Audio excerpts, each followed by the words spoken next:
Hai sahabat asik film, gimana kabar kalian hari ini? Semoga sehat walafiat dan dimudahkan segala urusannya.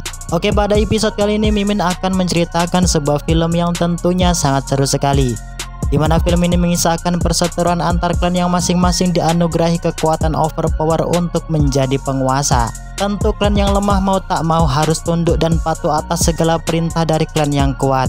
Sebab itulah yang lemah akan selamanya lemah dan yang kuat akan selamanya hebat. Film ini berjudul Material Universe yang dirilis tahun 2021. Ya adalah, bagaimana kisah perjalanan dan endingnya? Untuk itu tak usah berlama-lama, langsung saja siapin kopi udutnya dan sama-sama 1, 2, 3 semongkoh.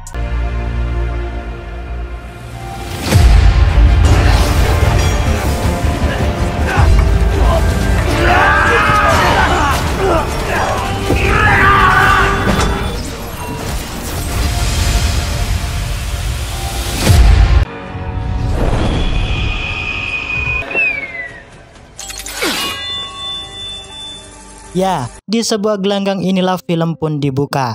Kita diperkenalkan akan dua sosok pemuda berdiri tegak di sana. Ia bernama Baoji dan Sheng Ming. Tentu keberadaan mereka di sana tak lain untuk beradu nasib dan berjuang mati-matian agar dapat memenangkan sebuah turnamen bela diri yang sengaja diadakan oleh klan petir. Baoji yang merupakan pemuda keturunan klan pukulan emas dan Sheng Ming yang merupakan keturunan klan pedang langit. Tentu dengan sangat mudahnya mereka merobohkan semua peserta turnamen tersebut cukup dengan sekali hembusan nafas. Sebab jika mereka kalah maka akan sangat berimbas pada keselamatan dan kesejahteraan para penduduk di desa klannya yang selama bertahun-tahun tertindas atas kekejaman klan petir yang saat ini berkuasa. Sesuai dengan ketentuan di awal, peserta turnamen yang menang akan diberikan hadiah yang amat berharga berupa batu kristal merah yang dapat mereka gunakan untuk menaikkan level kultivasi. Mendengar Baoji dan Sheng Ming menang telak dalam turnamen, Kai yang merupakan sang tetua klan petir memanggil mereka untuk datang menghadap di hadapannya. Baoji yang tak ingin berlama-lama di dalam aula tersebut, yang meminta hadiah yang sudah dijanjikan di hadapan Master Kai. Akan tetapi terjadi hal yang buruk pada mereka, di mana dengan kejam Master Kai menghabisi Sheng Ming serta menyerap semua energi spiritual Baoji dengan menggunakan kekuatan si rahasia terlarang yang berupa batu penyerap sukma.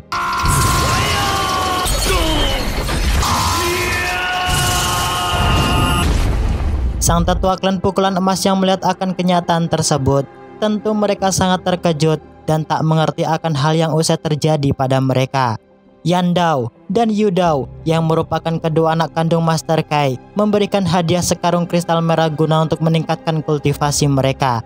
Namun mereka hanya memberikannya pada klan pukulan emas.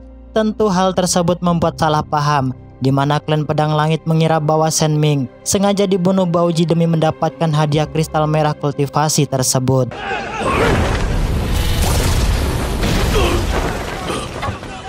Singkat cerita 15 tahun pun berlalu. Terlihat Baoji baru saja tersadar dari komanya. Melihat hal tersebut tentu sang istri sangat senang. Disinilah ia memanggil anak perempuannya yang bernama Baolin untuk segera memberitahu Baolong, sang kakaknya yang sedang kerja paksa di tambang milik klan petir.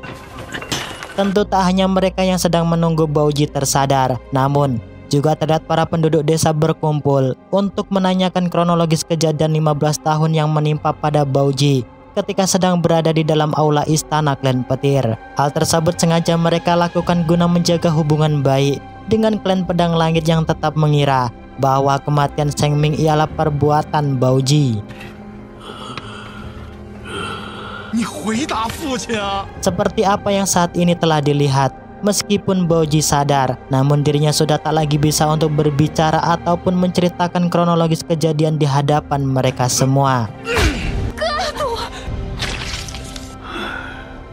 Di waktu yang bersamaan pula muncul kedua orang misterius yang sedang melakukan pengintaian. Ia bernama Xin, yang merupakan tetua klan assassin bersama salah satu murid kepercayaannya yang bernama Nona Ling. Disinilah ia menyuruh Nonaling untuk terus melakukan pengintaian agar dapat menemukan titik keberadaan batu mustika merah delima yang diyakini akan muncul di dekat kota tambang milik klan petir. Mendengarkan titah tersebut, tentu Nonaling tak akan menyanyiakan kesempatan untuk mendapatkan batu mustika paling sakti tersebut, sebab batu mustika merah delima mampu meningkatkan level kultivasi seseorang dalam batasan maksimum sesuai dengan elemen kekuatan spiritual yang masing-masing mereka miliki.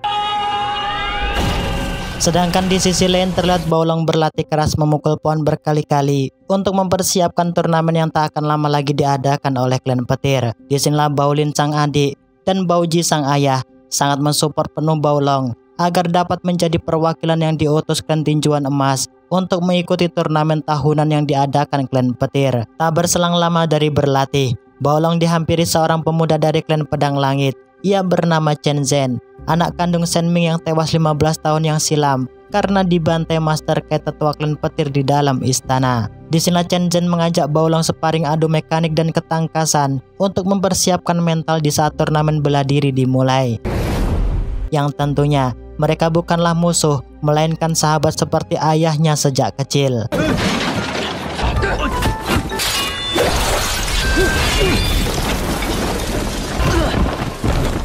Naasnya, kegaduhan dan kerusakan yang mereka lakukan diketahui oleh para pasukan klan petir yang membuat Yan Dao, anak Master Kai, sangat marah pada mereka. Chen Zhen yang tak terima melihat sahabatnya dicambuk, ia berusaha melakukan pembelaan dan perlawanan dengan menangkis cambuk yang dilesatkan oleh asisten Yan Dao. Melihat seorang bocah yang sok jagoan, seketika Yan Dao melesat menggampar mereka dengan kekuatan petir secepat geledek menyambar. Tak hanya itu, saat mereka dibawa di tepi jurang oleh Yan Dao dengan kejam, Yan Dao tetap menyiksa kedua bocah desa tersebut. Bahkan ia juga berniat untuk membunuh mereka jika tetap bersifat sok jagoan dan tak taat atas segala perintah dari klan petir. Karena ulah dan kerusakan yang usai mereka lakukan, Yan Dao kemudian menyuruh mereka berduel hingga salah satu dari mereka terbukti mengakui atas kekalahannya dan siap untuk dibunuh. Chen Zhen yang tak ingin bernasib sama seperti ayahnya, dengan tega ia menyerang Baolong berkali-kali. Baolong yang juga tak ingin melihat sahabatnya mati terbunuh. Ia memilih mengalah dengan menjatuhkan dirinya di atas jurang yang amat curam.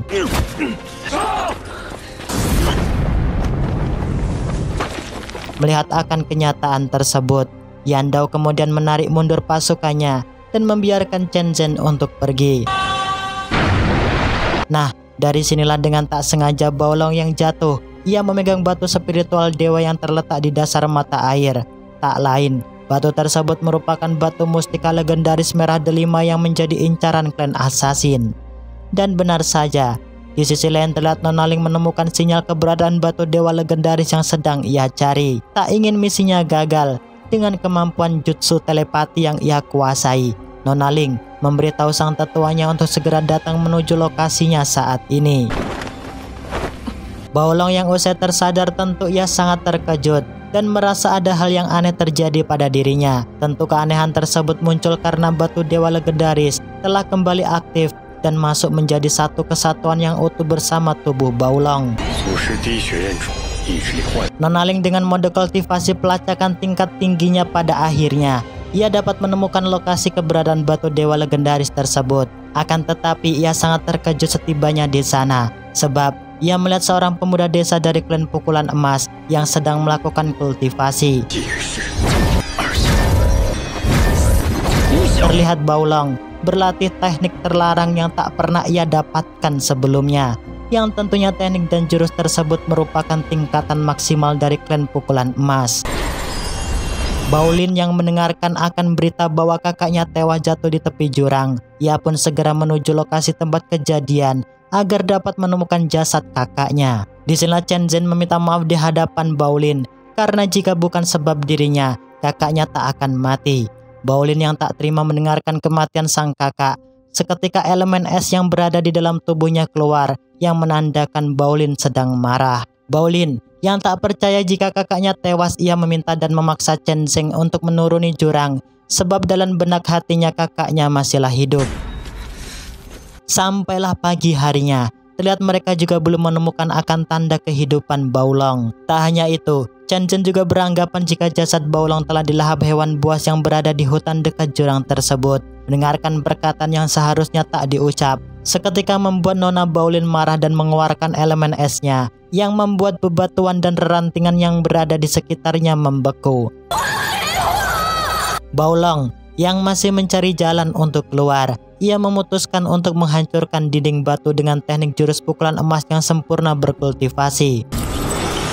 Di saat hendak melesatkan pukulan tersebut, seketika dinding yang berada di hadapannya membeku, yang membuat dirinya merasa aneh. Dan benar saja, cukup dengan sentuhan jari, dinding batu yang kokoh tersebut hancur lebur, yang ternyata semua itulah dari adiknya yang menangis dan mensedih. Pada akhirnya, mereka pun dapat bertemu dan berkumpul kembali dengan sangat bahagia. Melihat Baolin yang masih merintih kedinginan, Baolong mengajak mereka untuk tetap berada di dalam gua sambil berbincang dengan Chen Zhen akan rencana turnamen bela diri yang tak akan lama lagi segera digelar. Dengan melihat peta turnamen, Baolong menjelaskan bahwa turnamen tahun ini berbeda dengan tahun yang sebelumnya, sebab tahun ini terdapat tahap eliminasi, di mana para peserta akan dikumpulkan di sebuah hutan dengan hala rintang yang sangat mencekam. Para peserta yang lolos dalam tahap tersebut, tentu mereka berhak melanjutkan tahap berikutnya untuk menuju arena utama. Baolong yang tak ingin kalah ataupun gagal dalam tahap eliminasi, ia mengajak Chen Zhen beraliansi seperti apa yang sudah dilakukan kedua orang tuanya 15 tahun yang silam. Mendengarkan akan tawaran tersebut, tentu sebagai sahabat sejak kecil, Chen Zhen menyetujuinya dan berjanji untuk saling melindungi satu sama lain agar kejadian 15 tahun yang silam tak terulang kembali. Singkat cerita, keesokan paginya, di dalam desa klan Tinju Emas, terlihat sang tetua sedang mencari calon untuk dia kirim menjadi perwakilan mengikuti turnamen bela diri yang diadakan. Di waktu yang bersamaan inilah, Baolong dari kejauhan muncul dan mengajukan diri di hadapan sang tetua. Karena turnamen yang saat ini diadakan sangatlah berbeda, wakil sang tetua klan Tinjuan Emas menghentikan langkah Baolong dan mengajaknya untuk berduel. Disinilah sang tetua dan para murid klan Tinjuan Emas sangat terkejut melihat kekuatan kultivasi Baolong yang sudah berada di tahapan maksimum, yang tentunya cukup sekali pukulan wakil sang tetua klan tersebut pun tepar. Dan di saat itulah sang tetua memutuskan bahwa Baolonglah yang akan ia kirim untuk menjadi perwakilan di dalam klannya.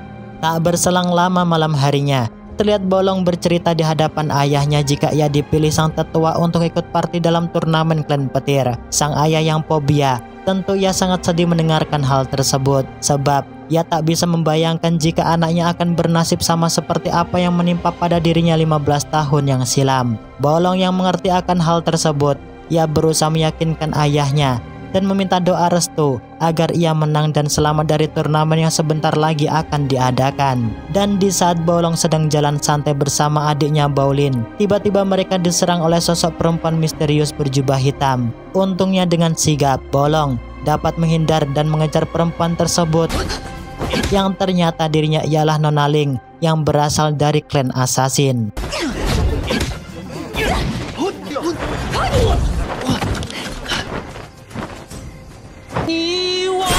Tentu dengan sekali hantaman, Nona Ling pun dibuat tak berdaya melawan kesaktian dan kehebatan tinjuan Baolong tersebut. Baolong yang masih kekurangan tim, ia mengajak Nona Ling bergabung beraliansi bersamanya agar ia dapat memenangkan tahapan eliminasi. Merasa misinya berhasil, Nona Ling tentu dengan senang hati menyetujui hal tersebut, sebab ia mempunyai rencana lain yang sengaja masih ia sembunyikan. Pada akhirnya, hari yang paling ditunggu-tunggu dan dinantikan pun datang, di mana turnamen bela diri resmi dibuka. Ya, dengan melesatnya burung Raja Wali itulah pertanda jika turnamen babak eliminasi pun dimulai.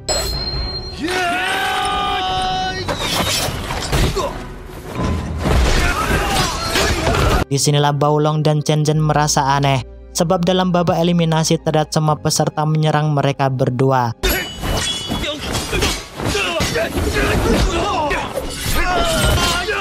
Karena kalah jumlah, tentu mereka sangat kewalahan menghadapi para peserta tersebut. Di saat terdesak inilah, Nonaling datang tepat waktu melesatkan anak panahnya untuk membantu Baolong.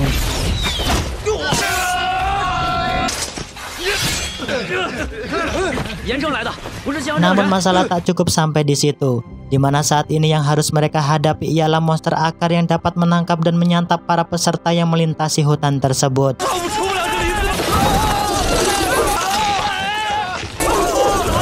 Baolong, Chen Zhen, dan Nonaling yang tak ingin gagal dalam tahap eliminasi. Mereka berjuang sekuat tenaga melawan monster akar hidup dengan kemampuan dan keahlian yang masing-masing mereka miliki.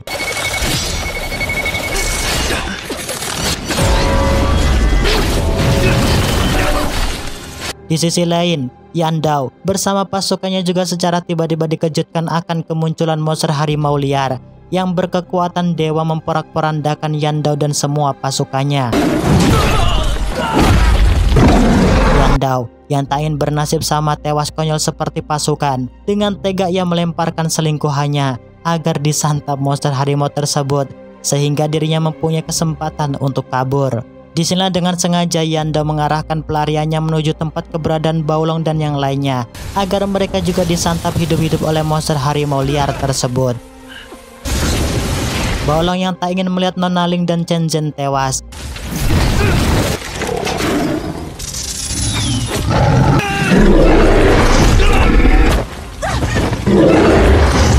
Ia berusaha mengeluarkan tameng pelindung yang ia kombinasikan menjadi pukulan emas untuk menahan dan menyerang monster liar tersebut.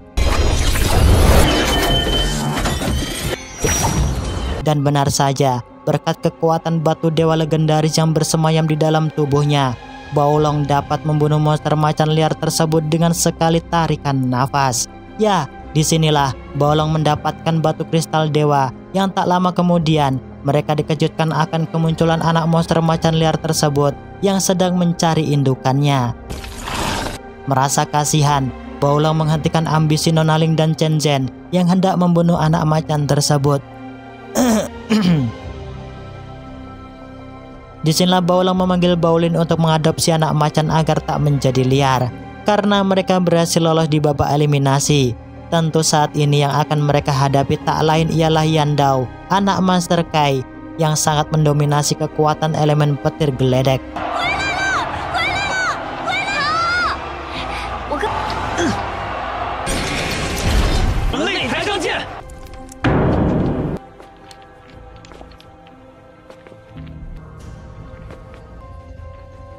Terlihat dengan gesit Yandao melesat menghajar Chen Zhen dan Nonaling sampai mereka tak pernah mendapat kesempatan untuk membalas serangan.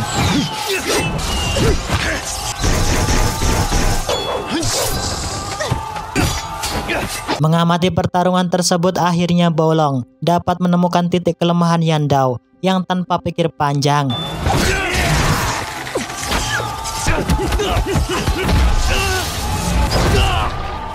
ia pun mengeluarkan kemampuannya untuk menghajar habis Yandao.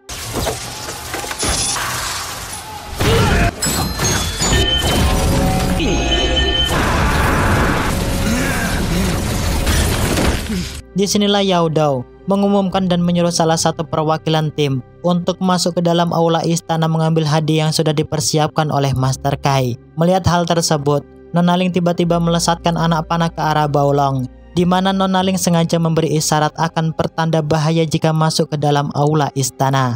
Mengerti akan hal tersebut, Baolong juga menerjang Chen Zhen agar ia jatuh pingsan dan tak ikut masuk bersamanya di dalam aula.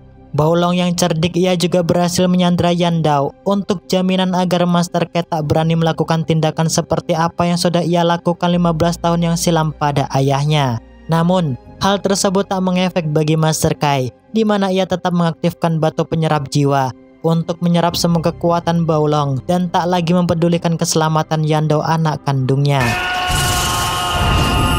Untungnya dengan sigap, Yandao berhasil keluar dari lingkaran penyerap jiwa yang aktif tersebut. Ya, dalam kondisi yang terdesak, secara tiba-tiba Baolong juga lenyap menghilang dari tempat tersebut yang hanya meninggalkan sebutir batu permata merah. Yandao yang kecewa atas perlakuan dan perbuatan sang ayah. Seketika ia melesat menyerangnya, yang membuat Master Kate tewas terserap formasi segel tersebut. Nah, dari sinilah baru terungkap bahwa hal tersebut ialah rencana Shin, sang tetua klan assassin yang melakukan kongsi kerjasama dengan Yandao dan Yudao untuk mengambil alih kekuatan dan kekuasaan di dalam klan petir.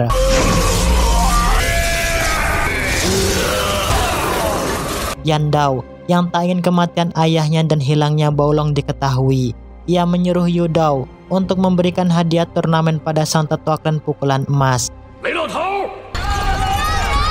Tentu tindakan tersebut membuat Chen Zhen curiga dan berpikir bahwa Baolong sedang tak baik-baik saja. Disinilah ia mencoba menerobos masuk, akan tetapi hal tersebut sia-sia ia lakukan sebab Yudao menghentikan langkahnya. Sang tetua klan yang mengerti bahwa Nona Ling berkhianat dan tak melakukan tugasnya dengan baik, ia sengaja menanamkan besi spiritual kematian di dalam tubuhnya. Hal tersebut ia lakukan sebab Nona Ling sengaja menolong Baolong dengan menggunakan teknik teleportasi tingkat tingginya untuk mengubah titik yang sudah dibuat sang tetua klan assassin untuk membunuh Baolong sebelumnya. Baolin yang khawatir akan keberadaan dan keselamatan kakaknya, ia mengajak Chen Zhen melakukan pencarian dengan memanfaatkan indera penciuman dari anak monster harimau liar. Sedangkan ia akan melakukan kerusuhan di depan aula istana agar Yudao dan Yudao dapat menangkap dirinya. Dan benar saja, tanpa waktu yang lama, Yandao pun melesat memukul Baolin hingga jatuh pingsan. Disinilah Yudao menunjukkan ketertarikannya di hadapan Baolin. Bahkan ia menjanjikan keselamatan bagi klan pukulan emas jika ia bersedia menjadi ibu rumah tangga dari anak-anaknya nanti. Berkat indera penciuman yang tajam, akhirnya Chen Zhen dapat kembali bertemu dengan Nona Ling yang saat itu sedang membacakan mantra teleportasi untuk mengeluarkan Baolong. Disinilah secara tiba-tiba Nona Ling juga merintih kesakitan akibat ia menentang perintah tetua klan untuk membunuh Baolong. Melihat kondisi tersebut, Baolong berusaha membantu Nona Ling menarik jarum kematian dengan kekuatan super yang saat ini ia kuasai. Namun, masalah tak cukup sampai di situ, sebab saat ini di dalam aula istana, pernikahan Baolin dengan Yudao akan segera terlaksana. Mengerti bahwa adiknya dalam bahaya, Baolong mengajak mereka semua untuk menuju klan petir. Dan benar saja, Yandao yang ambisi akan kekuasaan dan kekuatan, ia kembali mengaktifkan batu penyerap jiwa untuk menyerap semua kekuatan spiritual yang dimiliki Baolin. Yudao yang tak ingin melihat calon ibu rumah tangganya tewas, ia berusaha menghentikan ambisi kakaknya. Dalam kondisi yang terdesak inilah, Yudao mengorbankan nyawanya demi melindungi Baolin dari serangan elemen listrik yang dilesatkan Yandao, yang membuat dirinya tewas hancur lebur menjadi abu.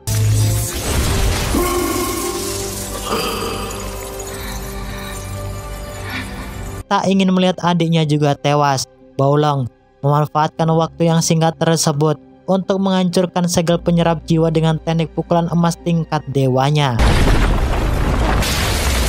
Yandao yang tak ingin misi menjadi penguasa tunggal dan terkuat gagal, ia menyeru semua pasukan klannya untuk mengejar dan membunuh kepergian Baolong dan yang lain.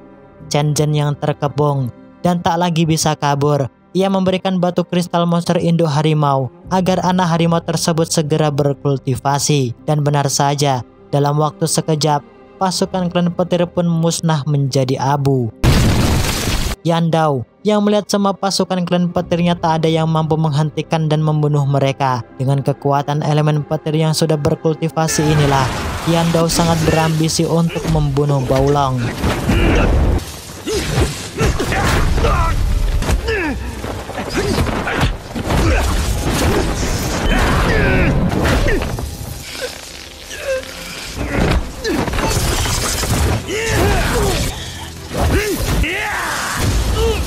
Dalam kondisi yang terdesak, untungnya Baolong dapat membalikkan keadaan menyerang Yandao dengan teknik jurus legendaris pukulan emasnya.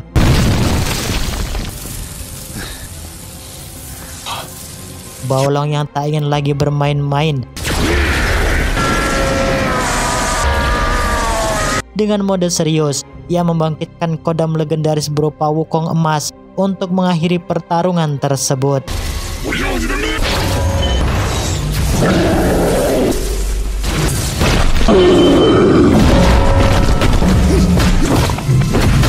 Meskipun teknik petir Yandao sangatlah dahsyat, namun ia tak mampu untuk menandingi kodam Wukong emas Baolong. Tentu dalam waktu sekejap, pada akhirnya Yandao pun tewas menjadi hembusan nafas.